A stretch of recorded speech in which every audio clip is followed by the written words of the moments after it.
കുതിരവണ്ടികളിൽ സവാരി ചെയ്തിരുന്ന കാലം. സവാരികൾ ഒരിക്കലും സ്വപ്നം കാണാത്ത ലോകം. പക്ഷേ കാൾ ബെൻസ് എന്ന ഒരാൾ കുതിരകൾക്ക് പകരം താൻ ഒരു യന്ത്രം ഉണ്ടാക്കുമെന്നും അത് ഇന്ധനത്തിൽ ഓടുമെന്നും സ്വപ്നം കണ്ടു. ഒടുവിൽ അദ്ദേഹം അത് നിർമ്മിച്ചു. 1886 ബെൻസ് പേറ്റന്റ് മോട്ടോ വാഗൺ പിറവിയെടുത്തു. ലോകത്തിലെ ആദ്യ കാർ. അതിന്റെ ആദ്യ റോഡ് ടെസ്റ്റ് നടത്തിയതോ കാൾ ബെൻസിന്റെ ഭാര്യ ബെർത്ത ബെൻസ്, അതും അവരുടെ 3 കുഞ്ഞുങ്ങളെ കൂട്ടിക്കൊണ്ട്. 100 കിലോമീറ്ററിലധികം യാത്ര ചെയ്തിട്ട് പെട്രോൾ തീർന്നപ്പോൾ അത് വാങ്ങി വീണ്ടും നിറച്ചിട്ട്. പുതിയ ലോകം എങ്ങനെയാവണമെന്ന് മുൻകൂട്ടി നിശ്ചയിക്കുന്നവരാണല്ലോ വ്യത്യസ്തർ എന്ന് പറയപ്പെടുന്നത്. ഗൂട്ട്ലബ് ഡാമർ വിൽഹെം മേബാച്ചും മറ്റൊരു കാറിന്റെ രൂപമായിരുന്നു മനസ്സിലുണ്ടായിരുന്നത്. 1901 മെഴ്സിഡീസ് എന്ന പേരിൽ അവർ രൂപകൽപ്പന ചെയ്ത ആ കാർ പുറത്തിറങ്ങി. അതിന്റെ പേരിന് പിന്നിലോ ഒരു കുഞ്ഞുമിടുക്കി, എമിലി ജെലിനക് എന്ന കാറുപ്രേമിയുടെ മകൾ മെഴ്സിഡീസ്.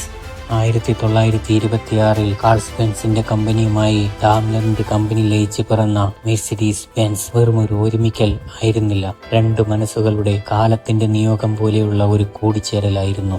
മെഴ്സിഡീസ് ബെൻസ് കാറുകൾ വെറും ഉപയോഗത്തിനുള്ളതല്ല, അത് അനുഭവിക്കാനുള്ളതാണ്. അതിന്റെ ഓരോ മോഡലും ഓരോ അനുഭവമാണ്.